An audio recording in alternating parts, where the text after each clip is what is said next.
Hi అందరికీ. అందరూ ఎలా ఉన్నారు? నేనైతే చాలా బాగున్నాను. మీరు బాగుండాలని మనస్ఫూర్తిగా కోరుకుంటున్నాను. ఏంటక్క వీడియో స్టార్టింగే విషయం నేను రెడీ చేస్తున్నావు. మరి మార్నింగ్ రొటీన్ ఏది అని చెప్పేసి అనుకుంటున్నారు గదా! అయితే ఈరోజు విషుకు, కనయ్యకి మొన్న సెమిస్టర్ ఎగ్జామ్స్ అయిపోయినాయి గదా! వాటి రిజల్ట్ అయితే ఈరోజు చెప్తున్నారు. 9-10:40 వరకైతే రిజల్ట్ టైమింగ్స్ మనకు రిపోర్ట్స్ కార్డ్‌లాగా ఉంటది. మనకు డిగ్రీలో షార్ట్ మెమోస్ ఉంటాయి కదా! అగో అట్లయితే ఇస్తారనమాట. మళ్ళా పొద్దున్నే ఇంట్లో పనులు చేసుకుంటూ వీడియో రికార్డ్ చేస్తే లేట్ అయిపోతది కదా! పిల్లలిద్దరిని నిద్ర లేపిన తర్వాత నేనైతే ఫ్రెష్ అయిపోయి వాళ్ళిద్దరినైతే రెడీ చేస్తున్నాను. ఇట్లా కట్టుకోవాలి బిడ్డ. అమ్మా అన్నమ్మా పెడతావు.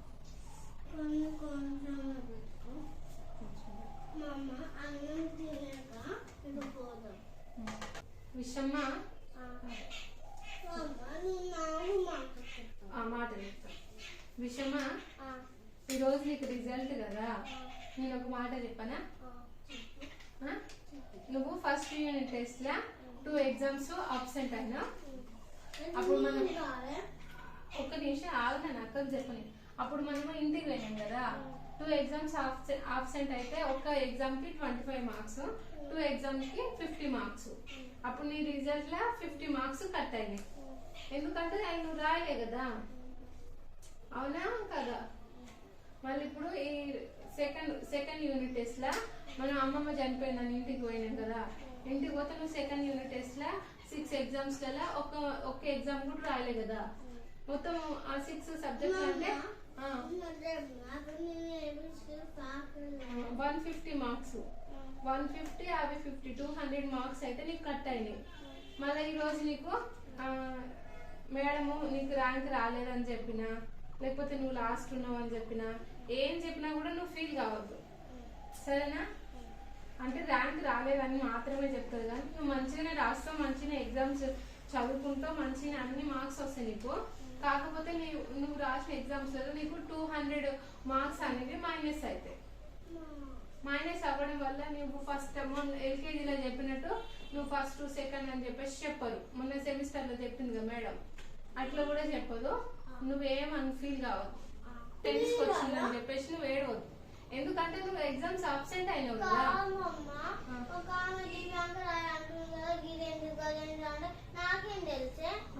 నేనేమంటున్నా అంటే వాళ్ళకు మంచి మార్క్స్ వచ్చినా నీకు రాలేదు, నీకు మంచి మార్క్స్ వస్తాయి కానీ ర్యాంక్ ఒకటే రాదు. నువ్వేం టెన్షన్ పడకు, సరేనా? నా ఫ్రెండ్స్కి వచ్చినాయి మమ్మీ నాకు రాలేదని చెప్పేసి నువ్వు అలగొద్దు, సరేనా? నువ్వు అన్ని 200 మార్క్స్ ఎగ్జామ్ నాతోటి ట్యాక్స్ స్పెల్లింగ్ ఏంటిది అని చెప్తుంది. ఆమెకి చిన్న స్పెల్లింగ్ కూడా రాదట, నాకు చెప్తుంది.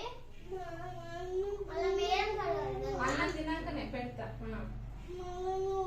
ఆమెనే దివ్యాంగ అంటుందా, ఇదేంటిది గదేంటిది చదువుతుంది. టిహెచ్ఐఎస్ ఏమైతుంది, డిస్ అవుతుంది కదా, ఆమె బ్యాడ్ అని చదువుతుంది. ఆమె ఇట్లా చదవని కానీ నువ్వేం ఫీల్ కావద్దు.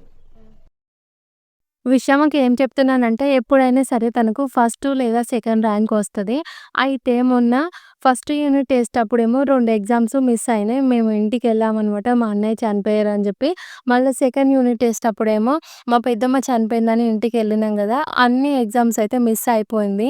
అన్ని ఎగ్జామ్స్ మిస్ అయిన తర్వాత నీకు 200 మార్క్స్ అయితే కట్ అయినాయి నాన్న. నీకు ఫస్ట్ ర్యాంకు లేదా సెకండ్, థర్డ్ ఇలా ర్యాంకులు అయితే రాకపోవచ్చు. కానీ నువ్వు అన్నిట్లలో మంచిగానే ఎగ్జామ్స్ రాస్తావు గదా! నువ్వు ర్యాంకు రాలేదని నీ ఫ్రెండ్స్‌కి వచ్చిందని చెప్పేసి నువ్వైతే ఎలాంటి బాధ అయితే పడొద్దు, అలగొద్దు, ఏడవద్దు అనైతే నేను చెప్పాను. ఎందుకు అంటే ఇప్పుడు క్లాస్‌లో 5గురు పిల్లలు మంచిగా చదువుతుర్రనుకో వాళ్ళ మేడం ఏం చెప్తది, ఇగో నువ్వు మీరు ముగ్గురైతే ఈసారి మీ ముగ్గురిలో ఫస్ట్ ర్యాంక్ ఎవరొస్తారో, సెకండ్ ర్యాంక్ ఎవరొస్తారో, థర్డ్ ఎవరొస్తారో చూద్దామని చెప్పేసి మీ ముగ్గురికి పోటీ అని చెప్పేసి మేడం వాళ్ళు అంటూ ఉంటారు గదా! ఇప్పుడు మేము రిజల్ట్ కాడికి పోగానే విషుకు ఎలాంటి ర్యాంకు రాలేదని తెలిస్తే తను ఫీల్ అయితది కదా! అందుకే నేను ముందే ఎక్స్‌ప్లెయిన్ చేస్తున్నాను. నువ్వు మిస్ అయినావు కాబట్టి నీకు ర్యాంకు రాకపోవచ్చు నాన్న అని. అన్నం వండాను. నైటు పాలకూర ఫ్రై చేశాను. పిల్లలైతే దాంతోనే అన్నం తినేసారు. కర్రీ అయితే వండలేదు. పక్కనే స్కూల్ అయినా గూడా నేను రావడానికైతే 2, 3 గంటలు టైం పడుతుంది. అందరిని టీచర్స్‌ని కలిసి మాట్లాడొస్తాననమాట. అందుకే పిల్లలిద్దరికీ అన్నం తినిపించి స్కూల్ దగ్గరికైతే తీసుకెళ్తున్నాను. ఇక్కడికి రాగానే నోటీస్ బోర్డ్‌లో అయితే పెట్టారు. ఫస్ట్ అయితే నేను నోటీస్ బోర్డ్‌లో పేరు చూడొద్దు అనుకున్నాను. కాకపోతే మళ్ళా ఒకసారి చెక్ చేసుకుందాంలే ఎందుకైనా మంచిదని నోటీస్ బోర్డ్ దగ్గరికైతే వచ్చిన తర్వాత యూకేజీ గదా! మా విషు. నేను లాస్ట్‌లో నుంచి తన పేరు చూస్తూ ఉన్నాననమాట. అయితే ఈసారి ఏం చేషినంటే పోయినసారి ఎల్‌కేజీలో ఉన్నప్పుడేమో ఫస్ట్ సెమిస్టర్, సెకండ్ సెమిస్టర్ మార్కులన్నీ కలిపి లాస్ట్‌లో అయితే ర్యాంకులిచ్చిండు. కాకపోతే ఈసారేమో ఫస్ట్ సెమిస్టర్ ఫస్ట్ యూనిటు, తర్వాత సెకండ్ సెమిస్టర్ సెకండ్ యూనిటు అలా అయితే ర్యాంకుల లెక్కలా చేస్తున్నారనమాట. 6 మంత్స్ గూడా ఫస్ట్ సెమిస్టర్ అయితరు గదా! వాళ్ళకి ఫస్టా, సెకండా అని అప్పుడే చెప్తుండ్రంట. ఫస్ట్ సెమిస్టర్ అప్పుడైతే విషుకు సెకండ్ ర్యాంక్ వచ్చింది. ఇప్పుడు నేనేం చేశానంటే స్కూల్‌కి రాగానే లాస్ట్ నుంచి విషు పేరైతే వెతుకుతూ ఉన్నాను. అయితే విషు పేరు ఎక్కడా లేదు. అదేంది అసలు విషు పేరు లేదు అని చెప్పేసి నేను అనుకుంటున్నాను. పైనుంచి చూసాను ఎందుకైనా మంచిదని చెప్పేసి. కానీ నేను ఆ పైనుంచి లిస్ట్‌లో తన పేరు చూడగానే నేను షాక్ అయిపోయాను. మా విషుకైతే థర్డ్ ర్యాంక్ వచ్చింది. నేను థర్డ్ ర్యాంక్ చూసి నేను చాలా షాక్ అయ్యాను. డీప్‌గా అబ్జర్వ్ చేశాననమాట.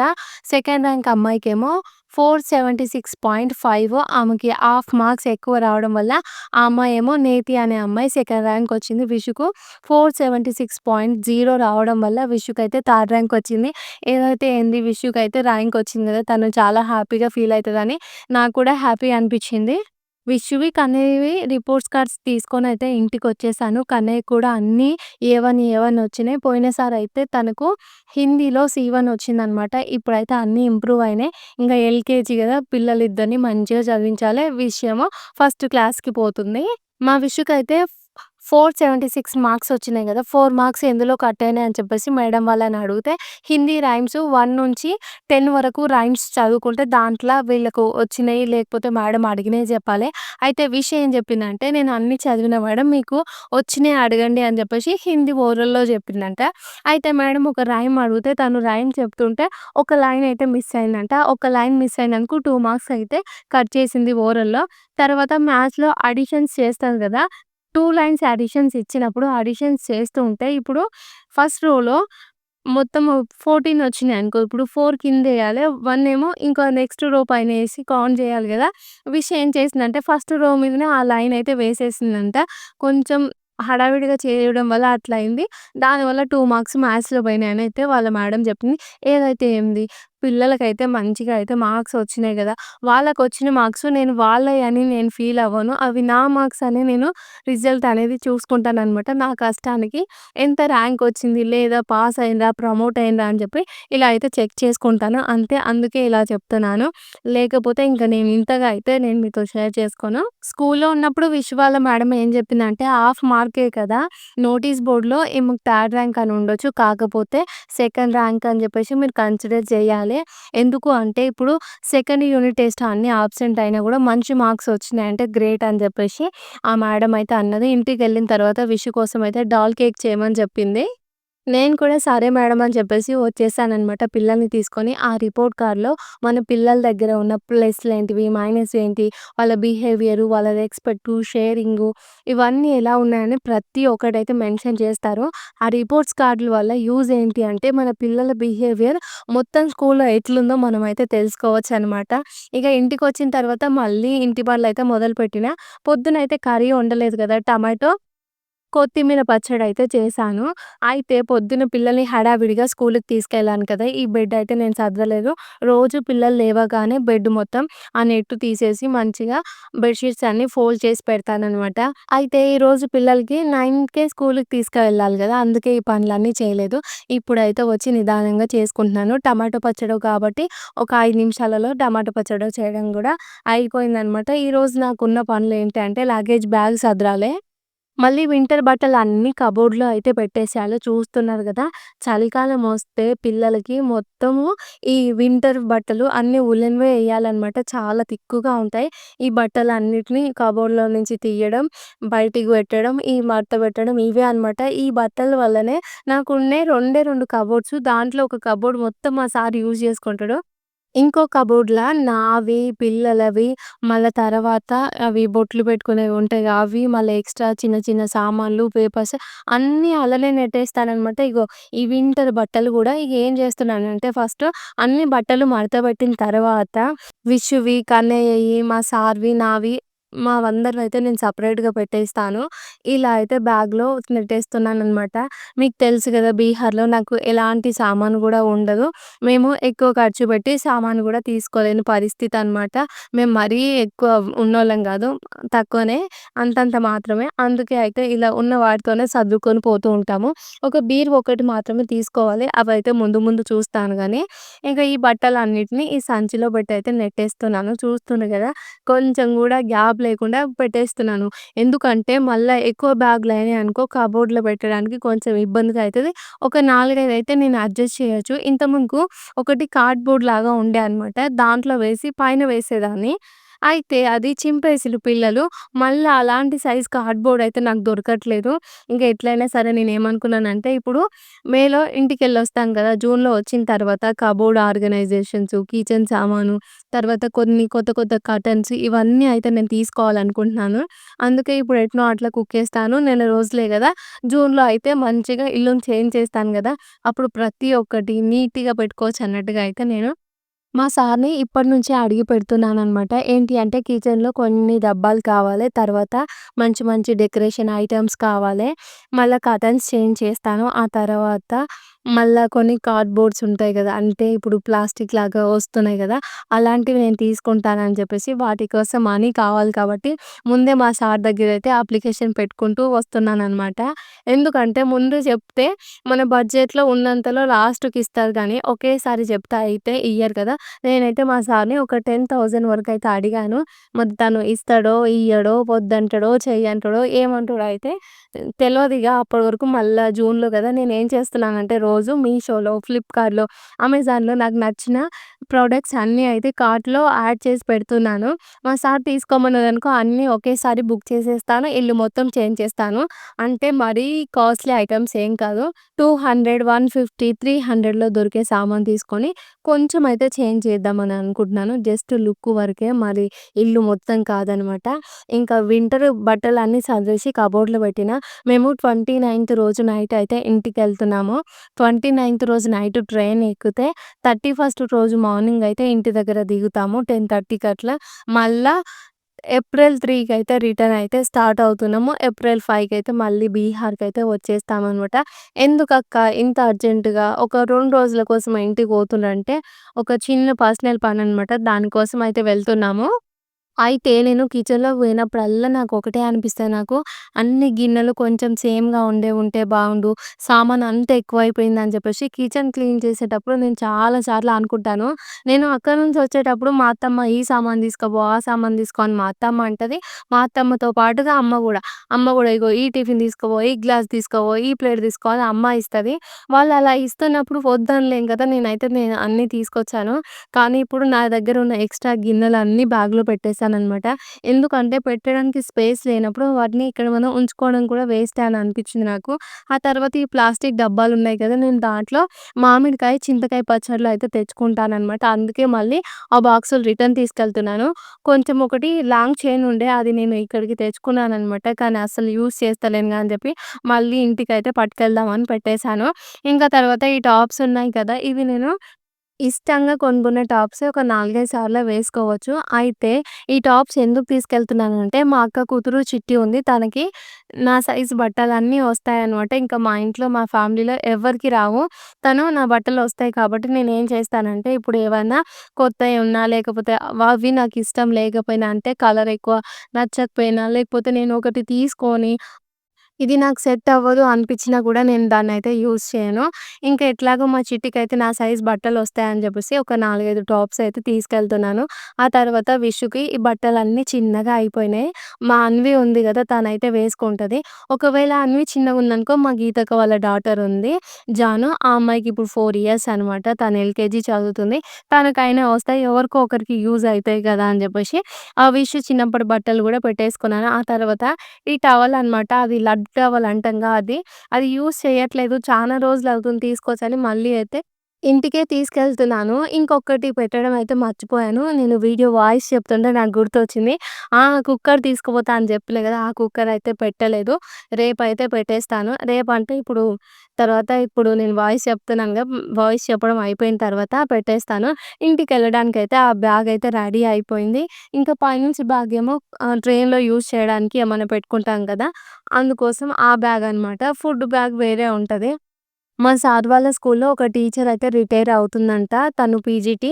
మా సార్‌కి చాలా క్లోజ్ అంట. రిటైర్ అయితుంది కదా! తనకేదైనా గిఫ్ట్ ఇద్దామా అని చెప్పేసి మా సార్ అంటే, వాళ్ళు క్రిస్టియన్స్ అనమాట, కేరళ వాళ్ళు. ఆ మేడంకి ఇవ్వడానికైతే మా సారు ఫ్లిప్‌కార్ట్ నుంచి అయితే ఈ గిఫ్ట్ అయితే బుక్ చేసిండు. చూస్తున్నారు కదా! యెల్లో కలర్‌లో వచ్చింది. చూడడానికైతే బావుంది.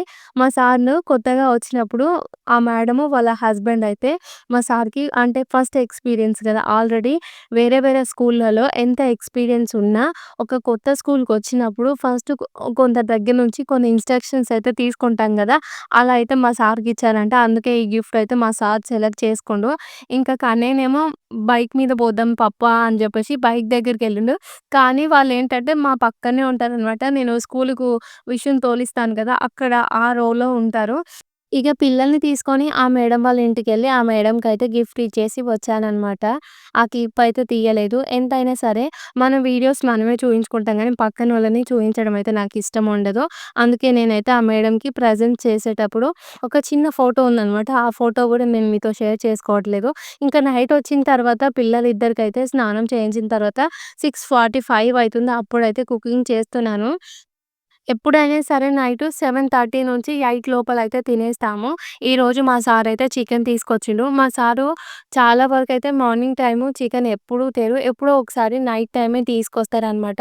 హాఫ్ కేజీ చికెన్ తీసుకొచ్చిర్రు గదా! పిల్లలకైతే ఫ్రై చేస్తున్నాను. పొద్దుగాల ఎంత హడావిడి ఉంటదో అంతే హడావిడి నైట్ గూడా ఉంటది. ఎందుకు అంటే ఇప్పుడు నేను స్టార్ట్ చేసిందే లేట్‌గా. మా వాళ్ళు తినేదేమో 7:30కి. అటు ఇటు 7:40 వరకన్నా కుకింగ్ అయిపోవాలి గదా! అందుకే ఇంత హడావిడి ఉంటదనమాట. నేను మొన్న జొన్నలు, సజ్జలు, రాగులు ఇవన్నీ కలిపైతే పిండి పట్టించాను గదా! నేను వాటిని ఒకటే పిండితో కాకుండా కొంచెం దాంట్లో స్టిక్కీగా ఉండడానికి గోధుమ పిండేసి ఇలా అయితే చపాతీస్ చేస్తున్నాను. ఒక హీటర్ మీదనేమో అన్నం పెట్టిన, ఇంకొక హీటర్ మీదనేమో చికెను పోపునేసిన గదా! మళ్ళీ ఇక్కడనేమో చపాతీలయితే కాలుస్తున్నాను. నిజంగా చెప్పాలంటే గ్యాస్ మీద చపాతీలు కాలవడం నాకు అస్సలు నచ్చదు. ఇక్కడేమో చికెన్ అయితుంది గదా! గ్యాస్ మీద అయితే తొందరగా అయితదని జెప్పేసి పెంక పెట్టేషిన. ఇగ ఏం జేస్తాం కొన్ని సార్లు అటు ఇటు చెయ్యాలి. ఇంక తప్పదు. ఇప్పుడు నేను చేస్తున్న చికెన్ ఫ్రై ఉందిగా, ఇది నాకు చాలా అంటే చాలా ఇష్టము. మా అమ్మ నాకు నేను ఇంటికెళ్ళినప్పుడు ఎప్పుడు ఈ చికెన్ ఫ్రై చేసి పెడుతూనే ఉంటది. ఇప్పుడు నేను అమ్మ వాళ్ళ ఇంటికెళ్ళిననుకో, నాన్న నైటు చికెన్ తీసుకొస్తారు. హాఫ్ కేజీ తీసుకొస్తారు. మళ్ళా ఎక్కువ తీసుకురారు. హాఫ్ కేజీ చికెన్‌తోని అమ్మ ఇలా అయితే మంచిగా రోస్ట్ చేస్తూ ఫ్రై చేస్తది. అది వేడి వేడి అన్నంలో తింటే మంచిగుంటది. ఈరోజు హాఫ్ కేజీ చికెన్ తెస్తే ఫ్రై చేసుకున్నాను కదా! ఈరోజు నైట్ తింటాను. మళ్ళీ రేపు మార్నింగ్ తింటాను. మళ్ళా ఆ రోజు నైట్ అయితే మా నాన్న చికెన్ తేరు. మళ్ళీ నెక్స్ట్ రోజు మార్నింగ్ లేదా ఈవినింగ్ టైంలో అయితే చికెన్ తెస్తారు ఖచ్చితంగా. 2 రోజులకు ఒకసారి ఇంటికెళ్ళినప్పుడు చికెన్ ఉంటూనే ఉంటది. మంచిగా మా అమ్మ చికెన్ ఫ్రై చేసి పెడితే నేనైతే తృప్తిగా తింటాననమాట. వేరే కర్రీస్ అన్నీ నేనే చేస్తాను. కానీ ఈ చికెన్ ఫ్రై మాత్రం అమ్మతోనే చేయించుకుంటాను. మీరు కూడా అంతే. మీకు నచ్చిన రెసిపీస్ మీ అమ్మతోని చేయించుకొని, అమ్మతో మాట్లాడుతూ సంతోషంగా తినండి. చాలా హ్యాపీగా అనిపిస్తది. నా కిచెన్ చూసైతే భయపడకండి. ఎందుకంటే ఇప్పుడు మీకు ప్యారలల్‌గా ఇవన్నీ నడుస్తున్నాయని చూపిస్తున్నాను గదా! మరి చపాతీస్ చేస్తున్నప్పుడు పక్కన చపాతీ పిండయితే పడతది గదా! చికెన్ ఫ్రై చేస్తున్నప్పుడు లేకపోతే గ్యాస్ పైననో, లేకపోతే గిన్నె పైనో ఏదో ఒకటి చికెన్ గ్రేవీ పడుతుంటది. అన్నం కూడా అంతే అనమాట. చపాతీలయితే కాల్చేస్తున్నాను కదా! మళ్ళీ నేను గ్యాస్ మీద నుంచి హీటర్ మీదకైతే షిఫ్ట్ చేసేసాననమాట. మంచిగా చపాతీస్ రెడీ అయిపోయినాయి. అన్నం అయిపోయింది. చికెన్ ఫ్రై గూడా రెడీ అయిపోయింది.